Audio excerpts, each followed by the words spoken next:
Assalamualaikum warahmatullahi wabarakatuh. Kami dari kelompok 8 akan mempresentasikan materi mengenai heteroskedastisitas pada mata kuliah ekonometrika yang diampu oleh Bapak Rahmat Subagio. Anggota kelompok kami yang pertama, Ahmad Dhani dengan NIM 051, Widya Nila Pratama dengan NIM 052, dan Muhammad Zaidan David Alfransa dengan NIM 061. Materi pertama mengenai konsep heteroskedastisitas dalam persamaan regresi. Uji heteroskedastisitas merupakan alat uji model regresi untuk mengetahui ketidaksamaan varians dari residual satu pengamatan ke pengamatan yang lainnya. Jika varians dari residual satu pengamatan ke pengamatan lain tetap, maka disebut homokedastisitas, dan jika berbeda disebut heterokedastisitas.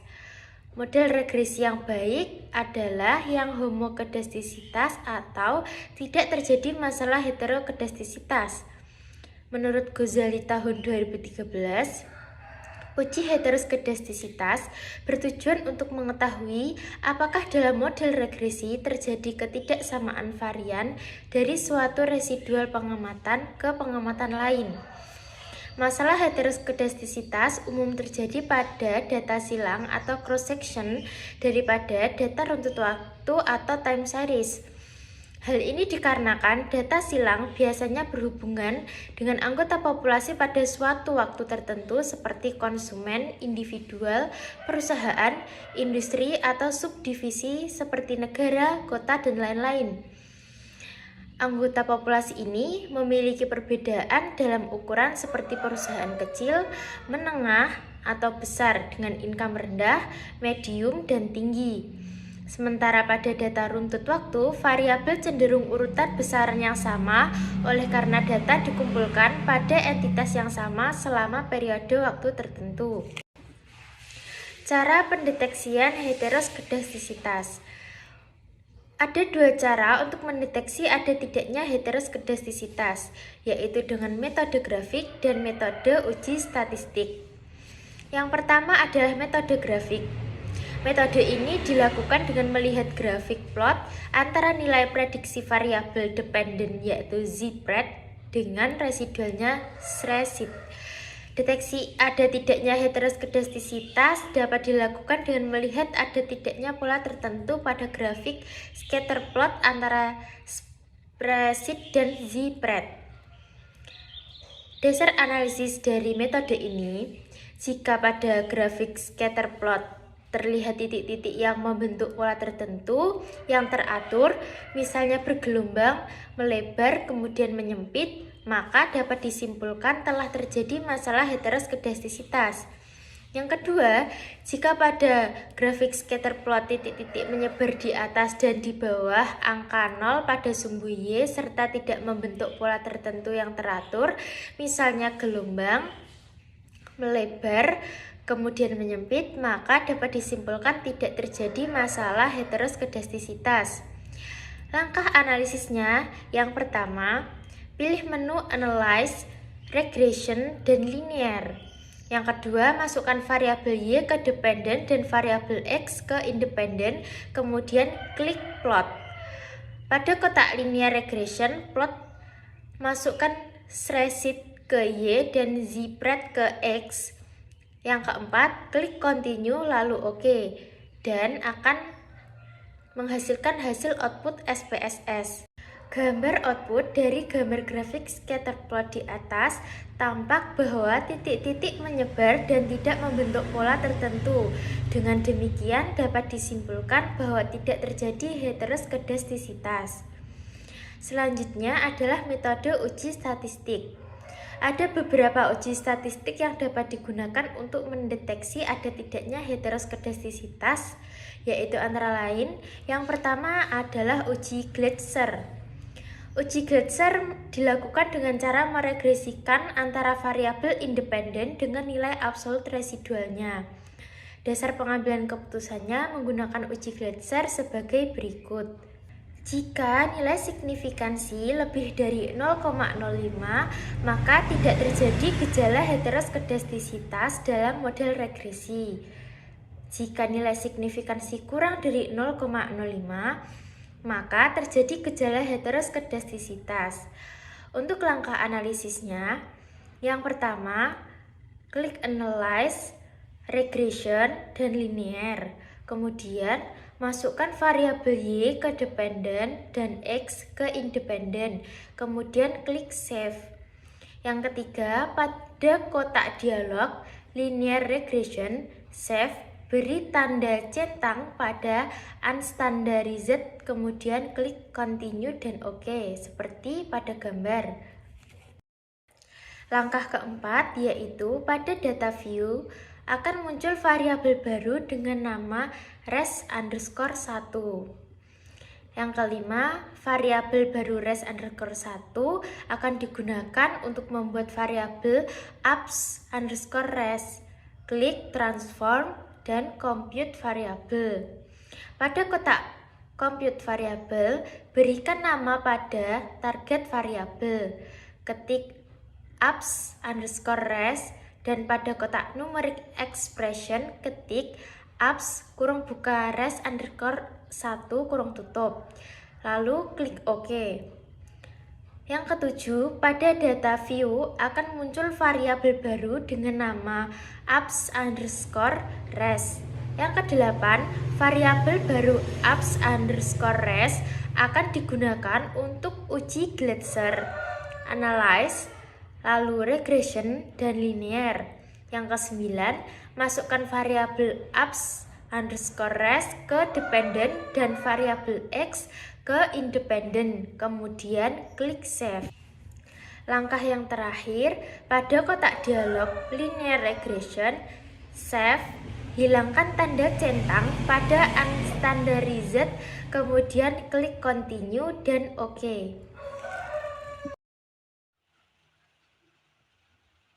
Materi selanjutnya yaitu Breuss-Pagan BB test.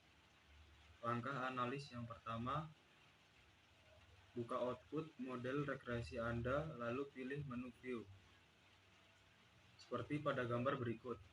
Yang kedua, arahkan mouse ke bawah menuju menu residual diagnostis, lalu arahkan ke kanan dan pilih heteroskedasticity test.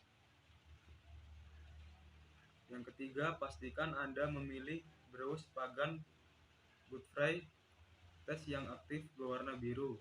Setelah itu, akhiri dengan klik OK. Dan yang keempat, contoh output uji Breuss-Pagan nampak seperti tampilan di bawah ini. Hipotesis 0 HO dari uji chi-squared ini adalah tidak ada heteroskedastisitas di model regresi, dan hipotesis alternatifnya adalah adanya gejala heteroskedastisitas di model regresi yang dihasilkan. Berdasar nilai p-value 0,1894 yang lebih besar dari A 0,05, berarti kita tidak menolak HO yang menyatakan tidak ada gejala heteroskedastisitas pada model regresi yang diuji. Materi ketiga, uji Park. Uji Park dilakukan dengan cara meregresikan nilai residual lnei2 dengan masing-masing variabel independen lnx1 dan lnx2. HO tidak ada gejala heteroskedastisitas. HA ada gejala heteroskedastisitas. HO diterima apabila min T tabel kurang dari min T hitung atau T hitung kurang dari tabel.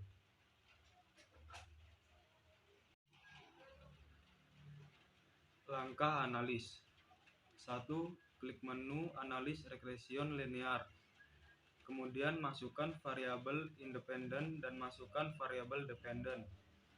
2. Cari tombol save, lalu klik sehingga muncul jendela dari instance dari digit lalu centang. Kemudian klik OK sampai jendela tertutup.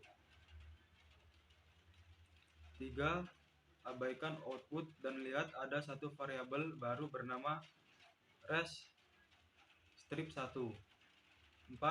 Buat nilai logaritma natural dari kuadrat variabel yang baru tersebut dengan cara pada menu klik transform, lalu setelah jendela terbuka ketikkan lnei2 pada kotak target variabel dan ketikkan rumus pada kotak numeric expression sebagai berikut. 5. Buat logaritma natural misal pada variabel fisika, biologi, dan matematika dengan cara pada menu klik komputer dan transform variabel. Fisika target lnx1, rumus ln dalam kurung fisika. Fisika target lnx1, rumus ln dalam kurung biologi. Fisika target lnx1, rumus ln dalam kurung matematika. 6. Langkah berikutnya adalah melakukan regresi di mana lnx1, lnx2, dan lnx3 sebagai variabel independen dan lnei2 sebagai variabel dependen. Caranya pada menu klik analis, regression, linear, masukkan lnx1, lnx2, dan lnx3 ke kotak variabel independen dan masukkan lnei2 ke kotak variabel dependen, kemudian OK. 7.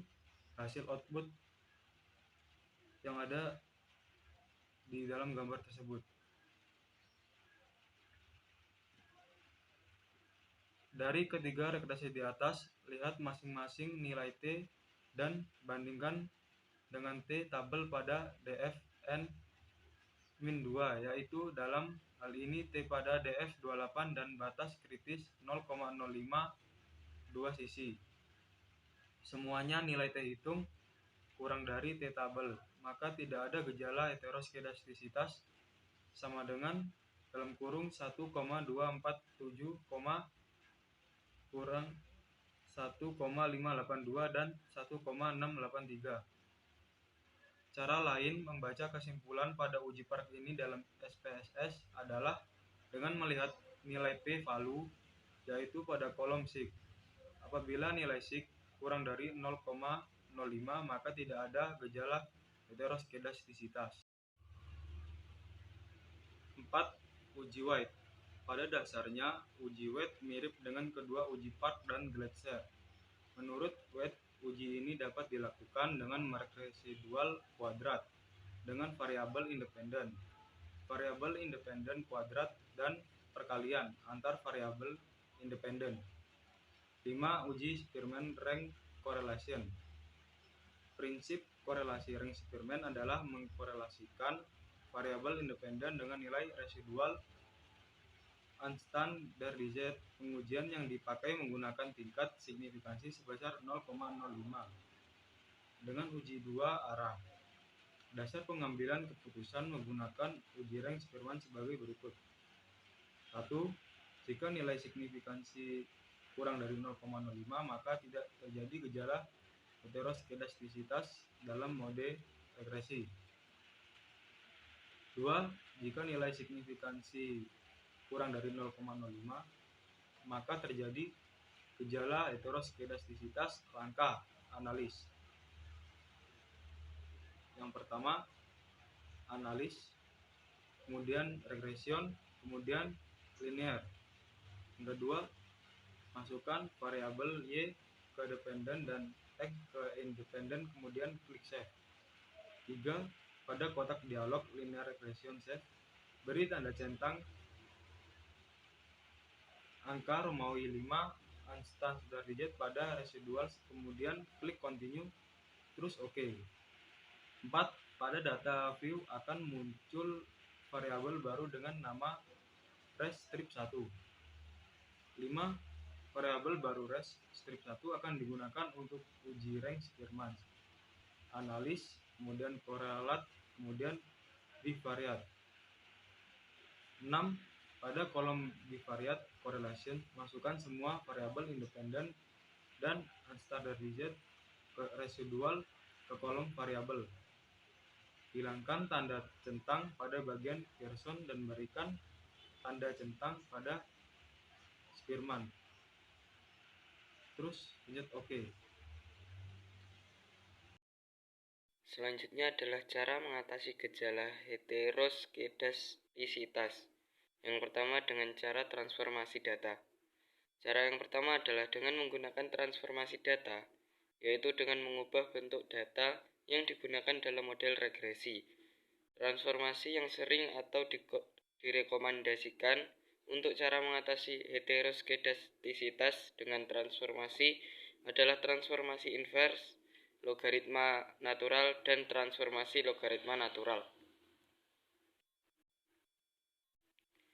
Dalam model transformasi ini, variabel-variabel ditransformasi ke dalam bentuk 1 per logaritma natural dari variabel, yaitu misalnya variabel x1 menjadi 1 per ln x1, sehingga apabila model awalnya adalah y sama dengan b0 plus b1, x1 plus b2, x2 plus e, maka akan diubah menjadi 1 per ln y sama dengan b0 plus b1, 1 per ln x1 plus b2, 1 ln x2 plus y plus e. Dalam model transformasi berikut ini, variabel-variabel di dalam ditransformasi ke dalam bentuk logaritma natural dari variabel, yaitu misalnya variabel x1 menjadi ln x1, sehingga apabila model awalnya adalah y sama dengan b0 plus b1, x1 plus b2, x2 plus e, maka akan diubah menjadi ln y sama dengan b0 plus b1, ln x1 plus b2, ln x2 plus e. Setelah melakukan regresi linear dengan menggunakan model transformasi tersebut, Anda harus periksa kembali apakah masih terdapat pelanggaran heteroskedastisitas ataukah tidak. Yang kedua dengan cara weighted least square atau WLS atau regresi linear dengan menggunakan pembobot. Cara yang kedua adalah dengan menggunakan WLS, yaitu dengan menggunakan pembobot dalam model regresi yang dilakukan. WLS yang merupakan kepanjangan dari weighted least square adalah model regresi linear dengan pembobot atau weighted, di mana weighted atau pembobot didasarkan pada variabel bebas yang menjadi penyebab terjadinya heteroskedastisitas, yaitu variabel bebas yang berkorelasi kuat dengan residual persamaan regresi. Dengan cara membiarkannya namun menggunakan koefisien estimasi yang robust atau kebal terhadap pelanggaran heteroskedastisitas, yaitu koefisien estimasi Huber-White. Cara yang terakhir adalah dengan menggunakan robust, yaitu dengan menggunakan koefisien estimasi yang kebal atau robust terhadap pelanggaran asumsi heteroskedastisitas. Jadi dibiarkan saja tetap terjadi heteroskedastisitas, namun koefisien estimasi tidak akan terdampak atau model tidak bias, sebab koefisien estimasi yang dihasilkan berdasarkan metode robust untuk telah kebal. Koefisien estimasi ini biasa disebut dengan istilah Huber-White. Contoh soal dan analisisnya. Dari contoh soal tersebut, kita ingin mengetahui pengaruh biaya produksi, biaya promosi, dan biaya distribusi terhadap tingkat penjualan. Kita akan menentukan apakah dalam uji tersebut terkena heteroskedastisitas. Kita akan melakukan dengan uji Glaser pada SPSS. Langkah pengujian. Yang pertama analyze, lalu regression, lalu linear. Kedua, masukkan variabel Y ke dependen dan X ke independen, kemudian klik Save. 3. Pada kotak dialog linear regression save, beri tanda centang pada unstandardized, kemudian klik Continue, lalu OK. Keempat, pada data view akan muncul variabel baru dengan nama res. Keempat, variabel baru res1 akan digunakan untuk membuat variabel ABS res. Klik transform lalu compute variabel. 5. Klik all pada function group lalu pilih apps pada function and special variable. 6. Masukkan apps ke numeric expression. Pada numeric expression akan muncul apps. Isikan ABS res1. Tulis ABS res pada target variabel ABS res sama dengan absolute residual. Klik OK. 7. Setelah itu, pada SPSS kolom sebelah res1 akan muncul ABS res. 8. Hasil output. Kriteria pengujian Glaser. Yang pertama, nilai signifikansi antara variabel independen dengan absolute residual lebih besar 0,05. Artinya tidak terjadi heteroskedastisitas. Nilai signifikansi antara variabel independen dengan absolute residual lebih kecil dari 0,05. Artinya terjadi heteroskedastisitas. Dapat dilihat pada output koefisien pada nilai signifikansi yang menunjukkan tingkat signifikansi antara variabel independen dengan absolute residual atau ABS-RES. Nilai signifikansi per variabel secara parsial dapat dijabarkan sebagai berikut. Signifikansi biaya produksi dengan ABS-RES sebesar 0,479. Signifikansi biaya distribusi dengan ABS-RES sebesar 0,946. Signifikansi biaya promosi dengan ABS-RES sebesar 0,736. SIG menunjukkan bahwa setiap variabel independen memiliki nilai lebih besar dari 0,05. Sehingga dapat disimpulkan bahwa model ini tidak mengalami masalah heteroskedastisitas. Atau dengan kata lain, tidak terjadi ketidaksamaan varians pada biaya produksi, biaya promosi, dan biaya distribusi terhadap nilai absolut residual yang artinya model regresi memiliki varian yang sama. Sekian presentasi dari kelompok kami. Kurang lebihnya mohon maaf. Wassalamualaikum warahmatullahi wabarakatuh.